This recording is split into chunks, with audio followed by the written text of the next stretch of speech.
E no vídeo de hoje iremos falar sobre a pré-história brasileira. A pré-história é o período do passado da humanidade que vai do aparecimento do homem à invenção da escrita. Então irei falar um pouco sobre cada uma delas, tá, gente? Bem resumidamente para vocês compreenderem e entenderem um pouco sobre a pré-história. A pré-história é dividida em dois grandes períodos: a Idade das Pedras e a Idade dos Metais. A Idade da Pedra está compreendida entre o aparecimento dos primeiros hominídeos, em mais ou menos há 10 mil anos antes de Cristo. Gente, olha isso. 10 mil anos antes de Cristo. Na qual será dividida no período paleolítico, que é da Idade da Pedra Lascada, que no caso é no surgimento da humanidade 8 mil antes de Cristo, e no período neolítico, que é o período da Pedra Polida, de 8 mil antes de Cristo a 5 mil antes de Cristo. E a Idade dos Metais, há 5 mil anos antes de Cristo até o surgimento da escrita, que foi por volta de 3.500 antes de Cristo. No primeiro momento, irei falar sobre o período paleolítico.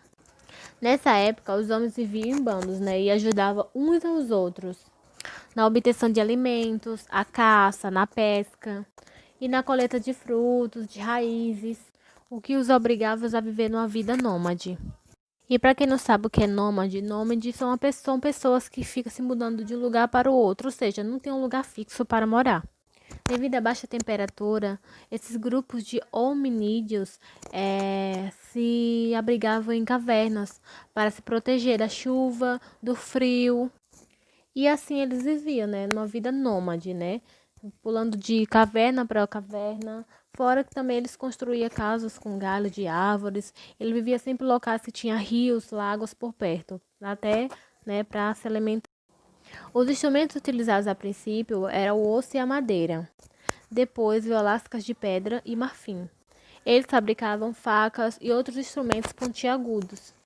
Ou seja, para caça, gente? Porque nessa época, o que eles utilizavam muito era esses instrumentos para caçar, para pescar. Então, eram as únicas ferramentas que ele tinha nessa época, para utilizar. Até porque eles mesmos que fabricavam, construíam. É bem interessante nessas histórias, eu adoro. Uma descoberta super importante nesse período foi o domínio do fogo. Estima-se que o fogo passou a ser controlado pela humanidade há 500 mil anos, na África do Sul. E com o controle do fogo, esses grupos passaram a se aquecer do frio, a cozinhar alimentos, a se defender dos animais ferozes e iluminar a noite. Então, a descoberta do fogo para eles foi super importante nesse período. Por volta de 30 mil anos antes de Cristo, o Homo sapiens, e para quem não sabe o que é Homo sapiens deriva do latim, que significa homem sábio ou homem que sabe. Ou seja, na dominação científica é considerado o homem moderno. Por volta de 18 mil anos antes de Cristo, a Terra passou por várias transformações climáticas e geológicas. Essas transformações durou milhares de anos, mudando assim a vida animal e vegetal do planeta, alterando então a relação entre o homem e a natureza, na qual o homem entrou em um período denominado Neolítico. Agora iremos entrar no período Neolítico. Nesse período, várias modificações climáticas alteraram a vegetação, sendo que, devido a essas mudanças climáticas, aumentaram então as dificuldades para caçar e se instalaram nas margens dos rios, porque eram essas mudanças que contribuíam para o desenvolvimento da agricultura nessa época, pois ajudavam no plantio de trigo, cevada e aveia. Nesse período, eles aprenderam a domesticar alguns animais e também a criar gados. Surgiram então os primeiros aglomerados populacionais, com a finalidade principalmente defensiva. Seus objetos tornaram mais bem acabados, pois a pedra, depois de lascada, era esfregada no chão ou na areia, até se tornar-se polida. Nessa época, eles também desenvolveram a arte da cerâmica, fabricando grandes potes para guardar suas produções agrícolas. E foi nesse período que também surgiu a técnica de fiação e tecelagem, ou seja, para a confecção de lã e linho.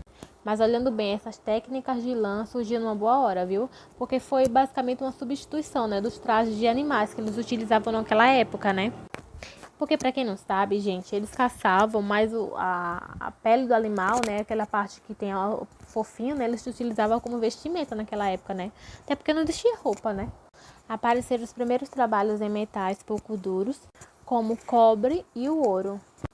E com isso veio as viagens por terra e mar. Sendo que nesse período também começaram as viagens, né, por mar e por terra. A organização social, que naquela época era denominada como comunidade primitiva, baseava-se no laço de sangue, ou seja, pelo idioma e o costume deles.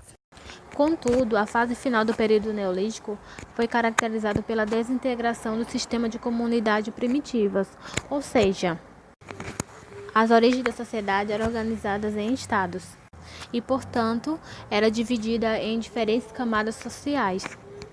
Agora iremos falar um pouco sobre a idade dos metais. O desenvolvimento das técnicas de fundição de metais possibilitou o abandono progressivo dos instrumentos de pedra. Nessa época, o primeiro metal a ser fundido foi o cobre e posteriormente o estanho. Com a fusão desses dois, surgiu então o bronze, e com certeza era o mais duro e mais resistente. E com ele poderia ser fabricada lanças e espadas, e entre outros materiais, né? Por volta de 3000 a.C., produzia-se o bronze no Egito e na Mesopotâmia. A metalúrgica do ferro é posterior, que no caso, né, gente, teve início por volta de 1500 a.C., na Ásia Menor. E por ser um minério muito mais difícil de ser trabalhado, ele teve uma reprodução muito lenta. Porém, em razão da sua superioridade para a fabricação de armamentos, o ferro ele teve várias contribuições para a supremacia dos povos. Mas aqueles povos, né, gente, que souberam utilizar eles com uma finalidade.